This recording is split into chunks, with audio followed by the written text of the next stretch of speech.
Hi అండి.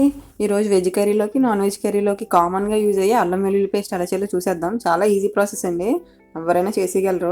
దీనికోసం నేను ఒక అరకిలో ఎల్లుల్లిపాయలు తీసుకున్నాను. ఆ ఎల్లుల్లిపాయలన్నీ కూడా ఎక్కడ స్కిన్ అంతా ఒలిచేయాలి, తొడమలు లేకుండా మంచిగా ఒలిచేసుకుని పక్కన పెట్టేసుకోండి. ఆ తర్వాత ఇలాగా ఒక్కొక్కరి పాయలు అంతా విడిపోయాక నేను కొంచెం పప్పు కానీ పక్కన పెట్టుకున్నాను. ఇవి కూడా స్కిన్ తీసేయండి పైన. ఈజీయేనండి, ఇంకా ముచ్చుకుదేరు ఎలా కొడితే వస్తుంది. ఆ తర్వాత గోరు ఉంటే మీకు దాంతో తీసుకుంటే ఈజీగా వచ్చేస్తుంది. కొంతమంది ఆయిల్ రాసి కూడా ట్రై చేస్తారు, నాకైతే నార్మల్గానే వచ్చింది. ఆ తర్వాత ఇంకా అరకిలో అల్లం తీసుకొని మొత్తం ఒక అరగంట సేపు నానబెట్టాను. అరగంట సేపు నానబెట్టి తీసేస్తే త్వరగా స్కిన్ అది ఈజీగా వచ్చేస్తుందండి.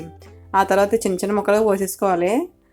అంటే మరీ చిన్న అక్కర్లేదు, మీడియం సైజ్ అయితే సరిపోద్ది. ఎందుకంటే మిక్సీలో వేస్తాం కదా, ఆ మిక్సీ జారు స్ట్రక్ అవ్వకుండా ఉండడానికి ఈ సైజ్ అయితే సరిపోతుంది. ఇలా అన్ని ముక్కలు కూడా కోసేసుకొని పక్కన పెట్టేసుకోండి. ఆ తర్వాత మిక్సీ జార్ తీసుకుని దాంట్లో అల్లం వెల్లుల్లిపాయలు వేయాలి. ఒకవేళ మీరు ఈక్వల్ క్వాంటిటీలో వేయలేదు కానీ మీకు అనిపిస్తే కనుక ఒక ప్లేట్లో తీసుకొని రెండు కలిపేసి బాగా చూసుకోండి, ఈక్వల్గా అనిపిస్తే ఓకే. ఆ తర్వాత దాంట్లో స్పైసెస్ వేయాలి. ఒక జాజి పువ్వు, 2 లవంగాలు, మిరియాలు, ఒక యాలక్కాయ, కొంచెం ధనియాలు, అలాగే జీలకర్ర వేయండి. ఇది వేయడం వల్ల ఏంటంటే కర్రీస్లో ఇంక ప్రతి కర్రీలో వేయక్కర్లేదు, మనం మంచి స్మెల్ అది చాలా టేస్ట్ బాగుంటుంది. ఆ తర్వాత ఇవన్నీ కలిపి మిక్సీ పెట్టేసుకోండి, బాగా గ్రైండ్ చేసుకోండి మెత్తగా.